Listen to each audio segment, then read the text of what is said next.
Happy birthday, Sim. Happy birthday.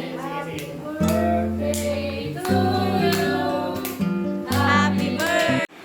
Hi guys! Welcome on my vlog. Nais ko lang i-share sa inyo. Nangyari ngayong buong araw ko at ito nga ay special para sa akin dahil kaarawan ng aking lola at sa edad niyang 90 ay nais ko siyang regaluhan ng kahit kahunting handa at salo-salo sa amin.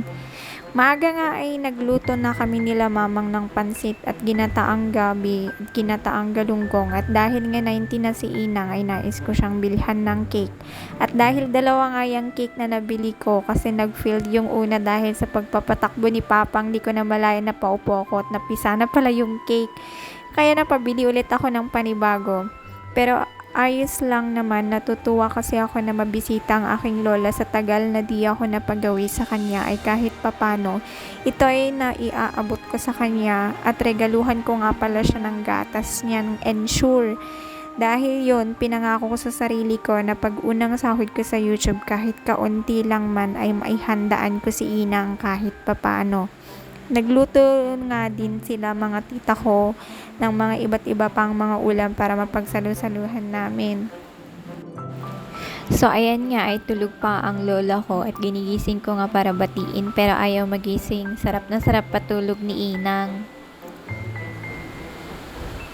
At ito ang pinsan ko ay binobola-bola niya si Inang para magising na kaso ayaw pa rin dumilat. Kaso nakakalungkot nga kasi kahit imulat ni Inang yung mata niya, hindi na niya kami nakikita dahil sa katandaan na ng lola ko, nabulag siya.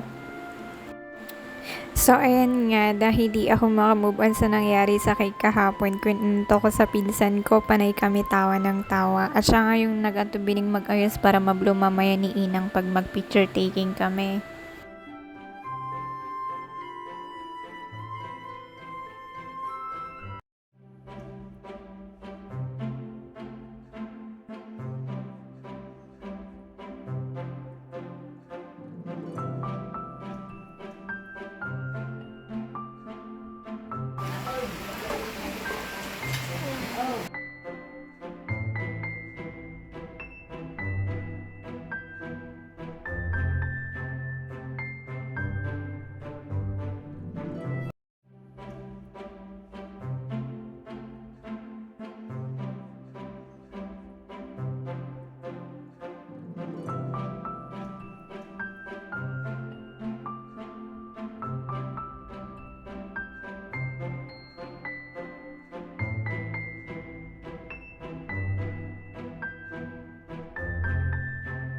Video. Yan, video. Happy birthday, Sim. Happy birthday. Birthday to you. Happy birthday to you. Happy birthday. Happy birthday. Happy birthday to you.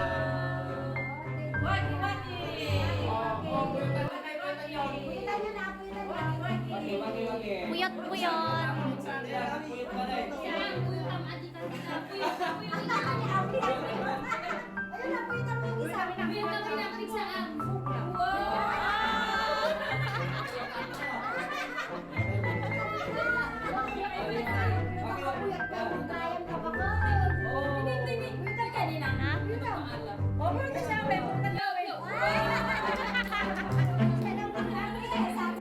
Napakasaya ko nga dahil nakadalo ako sa kaarawan ng aking lola. Kahit hindi na niya kami nakikita, ramdam ko pa rin ang labis na tuwa sa kanyang puso. Sa espesyal na araw na ito, umabot siya sa edad na 90, isang biyaya na hindi lahat ay naaabot. Kaya naman mga kaibigan, habang tayo'y nabubuhay, piliin natin laging maging masaya, magpasalamat at pahalagahan ang bawat sandali dahil ang buhay napakaiksi lang. Dito na po magtatapos ang aking kwento. Maraming salamat sa inyong panonood. This is Miss Kalog nagsasabing maging masaya habang may oras pa.